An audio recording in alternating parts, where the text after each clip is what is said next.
Welcome back. I'm here with Christy Munson from Buffalo Olmsted Parks Conservancy. Hi, Christy. Thanks so much for joining me today. Thank you so much for having me. Well, why don't you begin by telling us a little bit more about Buffalo Olmsted Parks and what you guys do? Yeah, absolutely. So the Buffalo Olmsted Parks Conservancy is responsible for managing the 6 major Olmsted parks, very historic from the 1800s from Frederick Law Olmsted.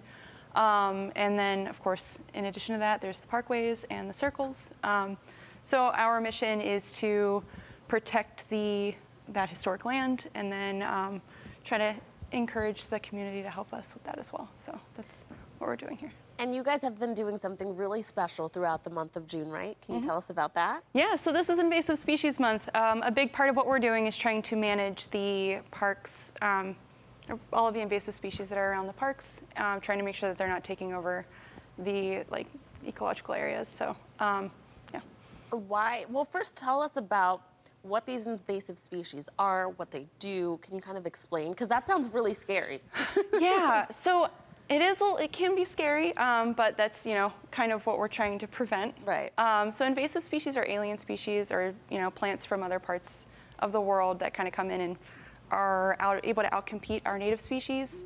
So the reason it's bad is because birds need to have access to nutritious foods. It actually creates so much density of there's too much density in the thickets of the plants that other things can't get through, and it just makes it a safety hazard, but also it just makes it look really bad in some areas. That's true. It's all about the beauty too. It is about guys, the we're beauty. talking about that. So why is it important to manage these invasive species? Absolutely. So there are areas where invasive species have gotten so out of control that we lose entire parts of our park. And that's something that we want to prevent from happening moving forward.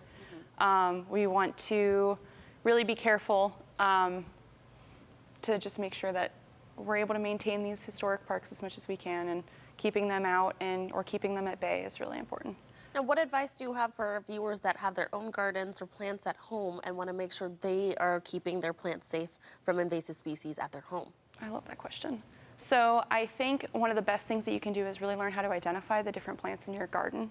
And if you have something that's native or non-native in your garden, making sure that you're identifying where it is and if it's starting to escape, which really means just leaping out of that cultivated area, making sure that you're tracking it and it's not going out into the woods. And then also just, if you have it, learn about it and how to get rid of it, because some things you can dig out or rip out and it just keeps coming back. So if you learn about what it is and how it grows and how to get rid of it, everyone wins. Everyone wins, okay. Now you guys, like you said, you have 6 different parks that you manage, so I'm sure you're always looking for volunteers. How can people get involved with that? Well, as the volunteer coordinator, you can reach out to me directly, or you can go on our website. It's bfloparks.org. A lot of information about how to volunteer, and my email address is on there, and yeah. And tell us about the AmeriCorps NCC volunteers who have been helping you. Yeah, so we have a group of 8 amazing crew members that have been working with us this whole month. They've been helping develop a long-term strategy plan to make sure that everything that we're doing this month is sustainable for the long term. And they're working with us to also start removing the bigger areas of invasives. So if you go to South Park or Cazenovia Park or Delaware Park, you can see a lot of the work that they've been doing. Yeah. Why should people go out and spend some time at some of these beautiful parks that you have? Oh man, I don't know if I have enough time to tell you all the reasons, but they're just, they're awe-inspiring landscapes. They're they're built to be these picturesque areas to walk through and take a load off city life and just enjoy. And there's great recreation areas too, and it's just a great place to unwind. Can I just say, it is so beautiful to see how in awe you are talking about this.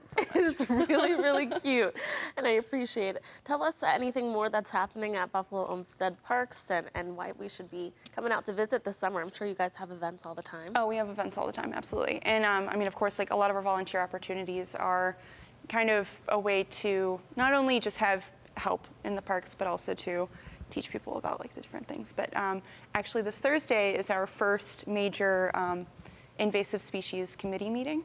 So anybody from the public is welcome to come.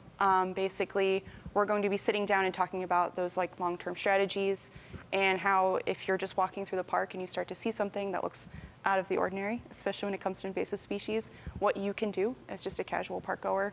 And then we also have a lot of other educational opportunities, not just for invasive species, but that's one of our biggest pushes. So yeah, and we got our gala coming up in September, which is going to be so much fun.